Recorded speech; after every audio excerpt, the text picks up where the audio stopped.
మీ business ఏదైనా మీ ఊర్లో promotion చేయాలంటే అది సుమన్ టీవీతోనే సాధ్యం. ఇప్పుడే సంప్రదించండి.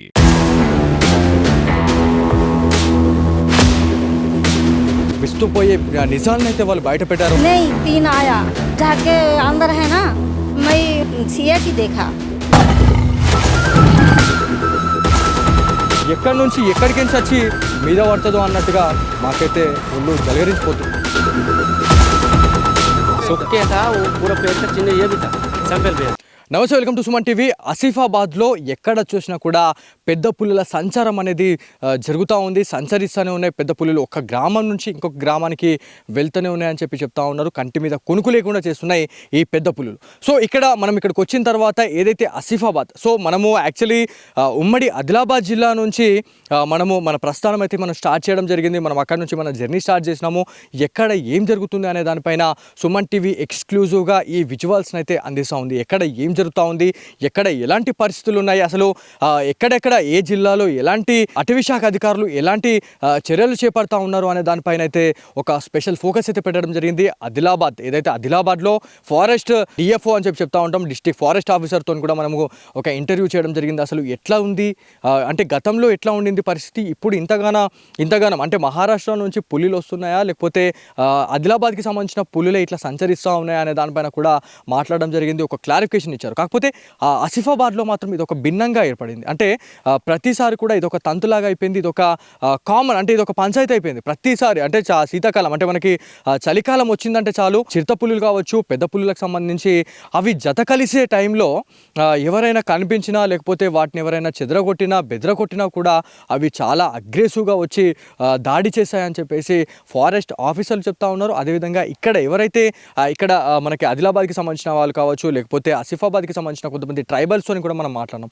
సో వాళ్ళు కూడా అదే చెప్తా ఉన్నారు. కాకపోతే కొంతమంది అన్ఎడ్యుకేటెడ్ పీపుల్ దాన్ని చూసిన తర్వాత అరుపులు వేయడము లేకపోతే వాటిని బెదిరించడము బెదరగొట్టడం వల్లే ఇట్లాంటి ఇన్సిడెంట్ జరుగుతున్నాయని చెప్పేసి కొంతమంది చెప్తా ఉన్నారు. కాకపోతే నిన్న ఏదైతే మనకి ఒక 2 days బ్యాక్ ఆదిలాబాద్ అదేవిధంగా మనకి ఆసిఫాబాద్కి సంబంధించిన గన్నారం విలేజ్కి సంబంధించిన ఒక మహిళ ఎవరైతే లక్ష్మి గురించి మాట్లాడితే పత్తి షేన్కి రావడం జరిగిందండి. సో పత్తి షేన్కి వచ్చిన తర్వాత పత్తి వాళ్ళు తెంపే టైంలో దాదాపు 6 నుంచి 7 వ్యక్తులు ఉన్న టైంలోనే ఆ పెద్ద పులి ఆ లక్ష్మిని దాదాపు ఇక్కడ మెడపైన గాయం చేయడం జరిగింది. ఆ అమ్మాయిని అయితే అట్లనే పట్టుకొని రక్తం కూడా తాగేసింది ఆ పులి అని చెప్పేసి మనకి ఇక్కడ గ్రామస్తులు చెప్తా ఉన్నారు. మళ్ళీ ఇంకోటి ఏంటంటే మనకి ఇక్కడికి వచ్చిన తర్వాత అంటే వేరే గ్రామాలలో మనం మాట్లాడినప్పుడు వేరే వాళ్ళు ఒక వర్షం చెప్తే ఇక్కడ ఎవరైతే లైవ్లో ఉండి చూసిన వాళ్ళు ఒకటే మాట చెప్తున్నారు. అంటే అది ఒక్క పులి రాలేదు, దాదాపు దాంతో 3 నుంచి 4 పెద్ద పులులు ఉన్నాయని చెప్పేసి మనకి ఇక్కడ విస్తుపోయే నిజాలను అయితే బయట పెడతా ఉన్నారు. ఒక్కసారి వాళ్ళ దగ్గరికి వెళ్దాం, వాళ్ళు ఎలాంటి నిజాలు చెప్తారు, అసలు ఎన్ని పులిలు వచ్చినాయి, ఈ పులిలు ఎక్కడి నుంచి వచ్చినాయి, అసలు ఏంది పరిస్థితి అనే దానిపైన కూడా మనం మాట్లాడాల్సిన అవసరం ఉంది. ఫారెస్ట్ ఆఫీసర్లు మరి ఎందుకింత నిమ్మకు నీరెత్తినట్టు వ్యవహరిస్తూ ఉన్నారు అంటే ఇన్ని ఇన్సిడెంట్లు జరిగినా కూడా ఇక్కడ ఎవరైతే లోకల్ ఎమ్మెల్యే ఇప్పటి వరకు స్పందించకపోవడం గల కారణం ఏంది అని చెప్పేసి కూడా చాలామంది ఆగ్రహం వ్యక్తం చేస్తూ ఉన్నారు. లోపలికి వెళ్దాం, అసలు ఎక్కడ జరిగింది, ఆ స్పాట్ ఎక్కడ ఏంది అనే దానిపైన అయితే పోయి మాట్లాడే ప్రయత్నం చేద్దాం. మీరు రావడం జరిగింది, చాలా మంచిది. ఎందుకంటే ఇట్లాంటి న్యూస్ అనేది బయటకు పోతేనే ఎవరు ఎలాంటి జాగ్రత్తలు తీసుకోవాలి అనే దానిపైన అయితే ఒక మంచి క్లారిటీ ఉంటుంది అని చెప్పేసి వాళ్ళు చెప్తా ఉన్నారు. కాకపోతే ఇక్కడ ఈ ఏరియా గన్నారంకి సంబంధించిన మహిళ లక్ష్మి ఎక్కడైతే పనిచేసిందో ఈ ఏరియా గురించి మాట్లాడుకుంటే 11, 12 అదేవిధంగా ఈ 5వ నెంబర్కి సంబంధించిన ఏరియాలుగా మనకు చెప్తా ఉన్నారు. ఇవన్నీ విలేజెస్ ఇవన్నీ. సో ఈ ఏరియాలోనే ఇట్లాంటివి జరిగినాయి అనేది మనకు తెలుస్తూ ఉంది. ఇక్కడ దాదాపుగా ఎవరిని అడిగినా కూడా పెద్ద పులుల సంచారం అనేది చాలా దారుణంగా జరుగుతా ఉంది అని చెప్తా ఉన్నారు. बोलिए कितने आदमी था उस दिन? 6 आदमी था 6 आदमी था। उस टाइम में कितने शेर आए अम्मा आप देखे? वो हम वो झाड़ के अंदर है ना मैं सीए की देखा ओके 3 आया 3 एक टाइगर तो नया है। नहीं हाँ वो जाइए मैंने और तो लौटो से और वही भावे धोरी से ये इंसिडेंट होने के बाद कितने टाइम में ऑफिसर्स इधर पहुंच गए? इधर आधा घंटा में आ गए। हाँ। उसको मारने के बाद इधर ही मौत हो गया कि किधर हो गए? दवाखाने में जा रहा है हाँ। आधा रास्ता में जाता तो मर गया। ओके वो किधर हो गए वो कि पूरा ये पत्ती का है ना पत्ती. సో ఇది ఉమ్మడి ఆదిలాబాద్ జిల్లాలో అదేవిధంగా ఎక్కడ చూసినా కూడా అండి మీరు ఏడ మాట్లాడిన ఆసిఫాబాద్ కానీ అదేవిధంగా ఆదిలాబాద్లో ఎక్కడ చూసినా కూడా పత్తి సాగు అనేది ఎక్కువ ఉంటుంది. పత్తి సాగులో అది ఎందుకు వచ్చింది, మరి అసలు వేటాడడానికి వచ్చిందా లేకపోతే అవి జతకలవడానికి వచ్చినాయా అనేది కూడా ఒక పెద్ద క్వశ్చన్ మార్క్ అయితే ఉంది. ఎవరిని అడిగినా కూడా శీతాకాలంలో అంటే మనకి చలికాలంలో ఎక్కువగా అవి అగ్రెసివ్గా ఉంటాయి, అవి జతకలవడానికి వస్తాయి, వాళ్ళ దాని సంతానోత్పత్తిని పెంచుకోవడానికైతే అవి వస్తూ ఉంటాయి అని చెప్పేసి మనకి ప్రతి ఒక్కరు చెప్తా ఉన్నారు. అయితే ఇక్కడ వాళ్ళు చెప్తా ఉన్నారు ఏంటంటే ఇక్కడ ఈ పత్తి సాగులోనే అది జరిగింది. సో ఇది మొత్తానికి వాళ్ళైతే చాలామంది భయపడుతున్న సిచ్యువేషన్ అయితే ఉంది. ఈ కట్టెలు పట్టుకొని తిరగాల్సిన పరిస్థితి అయితే వచ్చిందని చెప్పి చెప్తా ఉన్నారు. ఇక్కడ ఈ పంట పొలంలోనే లక్ష్మి అనే అమ్మాయి అయితే చనిపోయింది అని చెప్పి చెప్తా ఉన్నారు. అక్కడ పత్తి కోసేసేసారు, వాళ్ళు పత్తి కోసేసేసారు. కాకపోతే ఈ ఇన్సిడెంట్ తెలిసిన తర్వాత ఒక్కసారిగా చుట్టుపక్కల ప్రజలంతా భయపడ్డారు అని చెప్పేసి మనకు తెలుస్తూ ఉంది. పంట పొలాల్లోకి వాళ్ళు రావనంటే ఇలా బిక్కుమని వాళ్ళు భయపడుతున్న పరిస్థితి అయితే ఉంది. ఈ ఏరియాలో అసలు తిరగాలంటేనే అసలు మాతో అయితలేదు. చిన్న పిల్లలండి, చిన్న పిల్లల్ని కూడా వాళ్ళు వదిలిపెట్టి ఉండలేకపోతున్నారు, అసలు స్కూల్లో కూడా పంపించలేకపోతున్నాం అని చెప్పేసి మనకు చెప్తా ఉన్నారు. ఇదంతా ఎంత డేంజర్ ఇది అంటే మనకి నార్మల్గా కొన్ని ఇన్సిడెంట్లలో మనం చెప్పుకుంటూ ఉంటాము.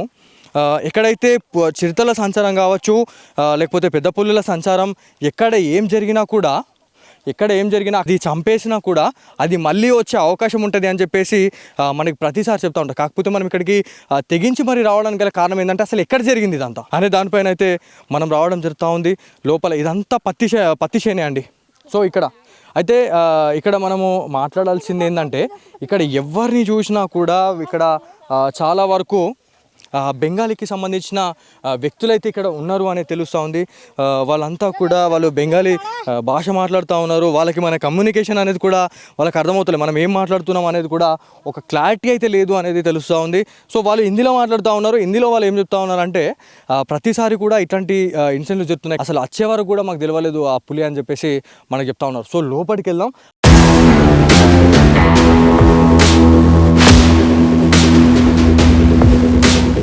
చూసిన పత్తి సాగే ఉంటుంది. దీంట్లో ఎక్కడ ఏం దాక్కుంది అనేది కూడా మనకి క్లారిటీగా మనకు కనిపించట్లేదు. కాకపోతే మనం చూయించాలని చెప్పేసి మనము ఒక అంతిమ లక్ష్యంగా పెట్టుకున్నాం కాబట్టి ఇక్కడికి రావడం జరిగింది. సో చూద్దాం లోపల అంటే ఎక్కడ ఏం జరిగింది. అక్కడ రక్తపు మడుగుల్లో లక్ష్మి పడిపోయింది, పులి వెళ్ళిపోయే వరకు కూడా వాళ్ళ దగ్గరికి పోలేకపోయారు అనేది మనకు తెలుస్తూ ఉంది ఇక్కడ. సో మనమైతే ఇక్కడికి వచ్చినాం. సో ఇక్కడ చాలా దారుణంగా ఉంది అయితే పరిస్థితి, చాలా దారుణం. అంటే మనం ఒకవేళ ఇక్కడ ఏమైనా ఇప్పుడు స్పాట్లో ఏమైనా జరిగినా కూడా కాపాడే నాదుడే లేరు. సో ఆ రోజు కూడా సేమ్ అంతే అయింది. సో వీళ్ళు చాలా మంచి సపోర్ట్ చేశారు. మనం అక్కడికి రాగానే వాళ్ళు చెప్తా ఉన్నారు అంటే ఎక్కడ జరిగింది ఏంది అనే దానిపైన మీరు కరెక్ట్ ఒక క్లారిఫికేషన్ అయితే తీసుకెళ్తా ఉన్నారు. మనం వీడికి వచ్చిన తర్వాత అటు ఓన్ అంటేనే భయం వేస్తుంది, వాళ్ళు రప్ప పోతూ ఉన్నారు. సో మనకి ఇక్కడ స్పాట్ అయితే ఐడెంటిఫై చేశారు. ఇక్కడ మనకి ఎవరైతే ఫారెస్ట్ ఆఫీసర్ మీరు అంటే ఈ టైంలో అంటే ఇక్కడ చూడండి చుట్టుపక్కల ఎక్కడ చూసినా కూడా మొత్తం అడవే ఉంది. మొత్తం మనకి పంట పొలాలే ఉన్నాయి, మొత్తం పత్తి సాగే ఉంది. ఇక్కడ మనము ఒక్క 10 అడుగులు వేస్తే అక్కడ ఏం దాక్కుంది కూడా మనకు అనిపిస్తలేదు. సో ఆ రోజు యాక్సిడెంట్ స్పాట్కి అయితే మనం ఇక్కడికి రావడం జరిగింది. ఇక్కడ ఫారెస్ట్ ఆఫీసర్స్ అయితే దీన్ని ఐడెంటిఫై చేశారు. ఇక్కడనే ఇదండి మొత్తానికి ఈ స్పాట్కి అయితే మనం చేరుకున్నాం. సో ఇక్కడికి వచ్చిన తర్వాత ఇది చూస్తే ఎంత అసలు నిజంగా ఎంత డేంజర్ ఇది. ఎంతమంది అంటే 6 ఉండగా కూడా ఇన్సిడెంట్ జరిగిందంటే అసలు ఇంత అధికారుల నిర్లక్ష్యంతోనే ఇవాళ ఒక నిండు ప్రాణం బలైపోయింది అని చెప్తా ఉన్నారు. వాళ్ళతో మనం మాట్లాడిన టైంలో వాళ్ళు ఒకటే చెప్పారు. సో వాళ్ళు ఏమంటున్నారంటే నేను యాక్చువల్లీ ఇక్కడికి వచ్చిన తర్వాత ఈ యాక్సిడెంట్ స్పాట్ ఏదైతే ఉందో ఈ స్పాట్ని మనం ఐడెంటిఫై చేసినాం. ఆ నుంచి మనము ఇక్కడికి రావడం జరిగింది. ఇది యాక్సిడెంట్ స్పాట్. ఇది నిన్న పెద్ద పులి చంపేసింది ఇక్కడనే అని చెప్పేసి మనకి తెలుస్తూ ఉంది. ఇదంతా కూడా ఫారెస్ట్ ఆఫీసర్స్ ఇదొక మార్క్ అయితే వేయడం జరిగింది. ఇక్కడనే పూర్తిగా ఆ పెద్ద పులి దాడి చేసింది, వేటాడింది అని చెప్పుకోవాలా. ఇదంతా కూడా అంటే ఇక్కడికి వచ్చిన తర్వాత మనము ఇదంతా చూస్తే ప్రతి దగ్గర నిండుగా అంటే మొత్తం పొదలుగా ఉన్నది. కాకపోతే అది ఎన్ని గంటల నుంచి అది కాపు కాచి మరి ఇదంతా అది పంజా విసిరింది అనేది కూడా మీరు ఒకసారి ఆలోచించాలా. మనము ఒకటే పులి వచ్చిందని చెప్పేసి మనం అనుకున్నాం. కాకపోతే ఇక్కడ ఎవరైతే నివసిస్తున్న వాళ్ళు ఎవరైతే ఉన్నారో ఈ చైన్కి సంబంధించిన యజమానులు అంటే ఇక్కడ మొత్తం బెంగాల్కి సంబంధించిన వాళ్ళే ఉన్నారు. ఇక్కడ ఈ 11 నెంబర్ సంబంధించిన ఏరియాలో మొత్తం బెంగాల్కి సంబంధించిన వాళ్ళే ఉన్నారు. ఇక్కడ ఇదంతా కూడా అది ఒక్కసారి నిన్న ఆ దాడిలో ఇదంతా ఎంత బొర్లిర్రో అది ఎంత అగ్రెసివ్గా అది చంపేయడం జరిగింది అనేది మీరు ఒక్కసారి ఆలోచించండి. ఈ స్పాట్ మొత్తం ఒక్కసారి మీరు చూడొచ్చు. సో ఈ నుంచి ఇదంతా అయిన తర్వాత ఎవరైతే 6 ఎవరైతే ఉన్నారో ఒక్కొక్కళ్ళు ఒక్కొక్క దిక్కుకైతే పారిపోయారు అనేది తెలుస్తోంది. సో ఒక్కొక్క దిక్కుకి వెళ్ళిపోయారు. ఇక్కడ లక్ష్మి అనే అమ్మాయి తను ఇక ఒక్కతే ఆ పులితోనైతే పోరాడింది. చాలా వరకు పోరాడిన తర్వాతనే అమ్మాయి అయితే చనిపోయింది అని చెప్పారు. ఎవరైతే ఇక్కడ ఓనర్స్ ఎవరైతే ఈ అగ్రికల్చర్ ల్యాండ్కి సంబంధించిన ఓనర్ ఎవరైతే ఉన్నారో వాళ్ళతో మనం మాట్లాడితే లక్ష్మి తను గన్నారంకి సంబంధించిన వ్యక్తిగా మనకు చెప్పారు. తనకి దాదాపుగా 19 నుంచి 20 సంవత్సరాలు ఉన్నాయి. వెరీ రీసెంట్లీ పెళ్ళైంది అని చెప్పారు. అంటే పిల్లలు కూడా అసలు ఇంకా కాలేదు. 1 ఇయర్లోనే ఇన్సిడెంట్ జరగడం అనేది చాలా బాధాకరం అని చెప్పేసి వాళ్ళు చెప్పారు. అంటే ఇదంతా కూడా ఇది జరగడము ఎంత బాధని కలిగించింది అనేది మీరు ఒక్కసారి ఆలోచించాలా. ఆసిఫాబాద్ జిల్లాలో ఇది ఒక చర్చ అయిపోయింది. ఇవాళ ఒక్కసారిగా ఈ ఇన్సిడెంట్ జరగడం పట్ల చాలామంది భయపడతా ఉన్నారు. బయటకు రావాలంటే ఇవాళ గజగజ వణికిపోతూ ఉన్నారు. సో ప్రతి ఒక్కరు కూడా సేఫ్టీ ప్రికాషన్ తీసుకోవాలి. బయటకు వెళ్ళే టైంలో ఇట్లాంటి ప్లేసెస్కి వచ్చే టైంలో మాత్రం డెఫినెట్లీ ఆచితూచి వివరించండి. కట్టెలు అవి తీసుకొని రండి, కట్టెలు తీసుకొని రండి, లేకపోతే ఏదైనా మ్యూజికల్ ఇన్స్ట్రుమెంట్స్ తీసుకొని రండి అని చెప్పేసి మనకి అధికారులు కూడా చెప్పారు. అంటే అట్లాంటి వినికిడి అనేది ఎనిమల్స్కి వెళ్ళినట్టయితే అక్కడ మనుషులకు సంబంధించిన సంచారం ఉంది అని చెప్పేసి వాళ్ళు భయపడి ఏవైతే పెద్ద పులులు కావచ్చు అవన్నీ కూడా అవి వెళ్ళిపోయే అవకాశం ఉంటుందని చెప్తా ఉన్నారు. ఇదంతా కూడా మొత్తం ఇది ఫారెస్ట్ ఆఫీసర్లు అయితే ఇదంతా ఒక మార్క్ అయితే క్రియేట్ చేసి పెట్టారు. ఇక్కడ ఇది ఒక యాక్సిడెంట్ స్పాట్ అని చెప్పేసి వాళ్ళు చేయడం జరిగింది. అధికారులు కూడా ఇక్కడికి వచ్చిన తర్వాత ఏదైతే మనకి ఇదంతా కూడా ఈ స్పాట్ని ఐడెంటిఫై చేసిన తర్వాత ఆ బాధితులు ఎవరైతే ఉన్నారో లక్ష్మి అనే క్యాండిడేట్కి నష్టపరిహారం కూడా ఇచ్చారు అనేది తెలుస్తుంది. ఎట్టకేలకైతే ఇట్లాంటి ఇన్సిడెంట్లు జరగడం అనేది చాలా బాధాకరం. ఇంకొకసారి ఇట్లాంటి ఇన్సిడెంట్స్ పునరావృతం కాకుండా ఉండేందుకు అటవీ శాఖ అధికారులు ఒక బాధ్యత అయితే తీసుకోవాలి అని చెప్పేసి ఇక్కడున్న ఆసిఫాబాద్కి సంబంధించిన ప్రజలు అయితే కోరుతా ఉన్నారు. సో ఇది ఇక్కడ ఉన్న తాజా పరిస్థితి. కెమెరా పర్సన్ కార్తిక్తో బాలు సుమన్ టీవీ ఆసిఫాబాద్ నుంచి.